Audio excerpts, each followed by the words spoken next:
কুমড়ো দিয়েও যে চিকেনের এত সুস্বাদু রেসিপি বানানো যায়, না দেখলে আপনারা মিস করে যাবেন। হ্যালো ফ্রেন্ডস, মাই মম রেসিপিতে আপনাদের সকলকে জানাই সুস্বাগত। আজ আমি আপনাদের বানিয়ে দেখাবো কুমড়ো দিয়ে চিকেনের একটি অসম্ভব মজাদার রেসিপি। রেসিপিটি বানানো যেমনই সহজ আর খেতেও হয় দারুণ টেস্টি। তাহলে চলুন দেখে নেওয়া যাক কীভাবে তৈরি করতে হয় কুমড়ো দিয়ে চিকেনের এই অসম্ভব মজাদার রেসিপিটি। প্রথমে চুলায় আমি একটি কড়াই বসিয়ে নিয়েছি আর তাতে দিয়ে নিলাম পরিমাণ মতো সরিষার তেল। দেখুন তেলটাকে আমি খুব ভালো করে গরম করে নিয়েছি। এবার তেলের মধ্যে দিয়ে দেব তেজপাতা। আমি এখানে দুটো গোটা তেজপাতা ব্যবহার করলাম। দেব দু টুকরো ডালচিনি, দুটো লবঙ্গ আর একটা এলাচ। এলাচটাকে অবশ্যই ফাটিয়ে ব্যবহার করবেন। আর দেব শুকনো লঙ্কা দিয়ে এবার খুব ভালো করে নাড়াচাড়া করে কিছুক্ষণ ভেজে নেব। এখন কিছুক্ষণ নাড়াচাড়া করে ভেজে নিয়েছি। এবার দিয়ে দিলাম পেঁয়াজ কুচি। আমি এখানে দুটো মিডিয়াম সাইজের পেঁয়াজ ব্যবহার করেছি। দেখুন সমস্ত পেঁয়াজ কুচিগুলো দিয়ে দিলাম। পেঁয়াজ কুচিগুলো দিয়ে নেওয়ার পর একটু ভালো করে নাড়াচাড়া করে ভেজে নিতে হবে। দেখুন পেঁয়াজগুলো হালকা লাল লাল করে ভেজে নিয়েছি। এবার দিয়ে দেব টমেটো কুচি।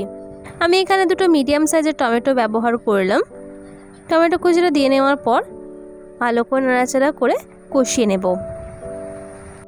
এবার দেব পরিমাণ মতো লবণ।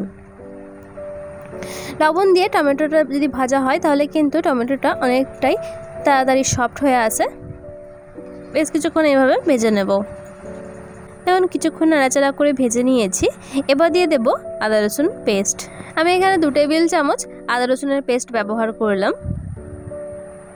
এবার খুব ভালো করে কষিয়ে নেব।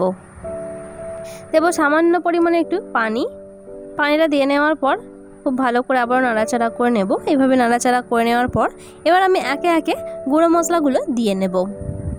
দেব 1 টেবিল চামচ হলুদ গুঁড়ো, 1 টেবিল চামচ জিরে গুঁড়ো, দেব 1.5 টেবিল চামচ ধনে গুঁড়ো। এবার দেব লঙ্কা গুঁড়ো। আমি এখানে 2 টেবিল চামচ লঙ্কা গুঁড়ো ব্যবহার করলাম। দিয়ে এবার খুব ভালো করে কষিয়ে নেব। এবার দেব সামান্য পরিমাণে একটু পানিটা দিয়ে নেওয়ার পর খুব ভালো করে আবারও কষিয়ে নেব। এবার দেব 1 টেবিল চামচ কাশ্মীরি লঙ্কা গুঁড়ো দিয়ে আবারও খুব ভালো করে কষিয়ে নেব। দেখুন এইভাবে খুব ভালো করে কষিয়ে নিতে হবে। এবার দেব মিট মশলা পাউডার। দেখুন আমি এখানে পরিমাণ মতো মিট মশলা পাউডার ব্যবহার করলাম, 1/2 টেবিল চামচ মতো ব্যবহার করলাম। এবার দেব শাহি গরম মশলা। দেখুন গরম মশলা গুঁড়োটা আমি সামান্য পরিমাণে ব্যবহার করলাম। দিয়ে আবারও খুব ভালো করে কষিয়ে নেব। দেখুন মশলাটাকে খুব ভালো করে একদম শুকনো শুকনো করে কষিয়ে নিয়েছি। আর মশলা দিয়ে দেখুন পুরো তেল ছেড়ে দিয়েছে। এবার দেব ভালো করে ধুয়ে নেওয়া চিকেন। দেখুন আমি এখানে 750 গ্রাম মতো চিকেন ব্যবহার করলাম। চিকেনটা দিয়ে নেওয়ার পর এবার খুব ভালো করে বেশ কিছুক্ষণ কষিয়ে নেব। এবার দেব সামান্য পরিমাণে একটু পানিটা দিয়ে খুব ভালো করে কষিয়ে নেব। দেখুন এইভাবে খুব ভালো করে কষিয়ে নিতে হবে। আর আমি আগে থেকে কিন্তু নুন হলুদ দিয়ে আলু আর কুমড়োকে ভালো করে ভেজে রেখে দিয়েছি।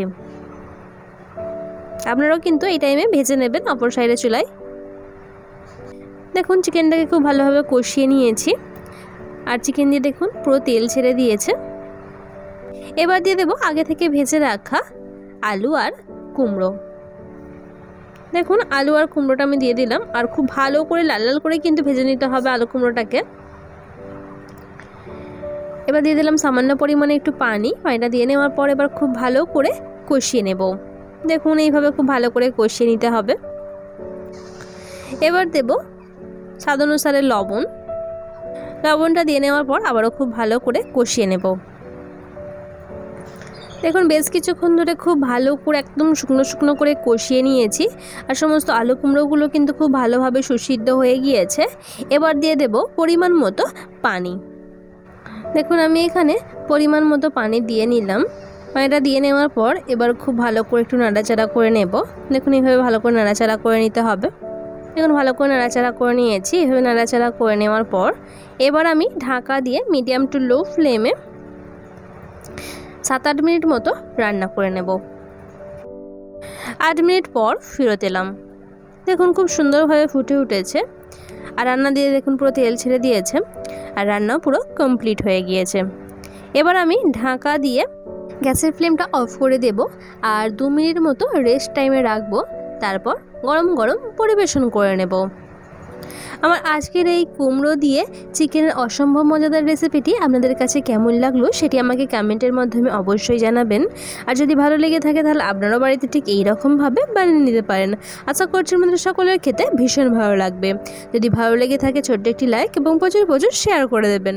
আজকের মতো তবে আমি আপনাদের কাছ থেকে বিদায় নিলাম। কাল আবারও দেখা হচ্ছে নতুন কোনো এক রেসিপির সঙ্গে। লাস্ট অবধি আমার সঙ্গে থাকার জন্য আপনাদের সকলকে অসংখ্য ধন্যবাদ। আপনারা সকলে ভালো থাকবেন এবং সুস্থ থাকবেন।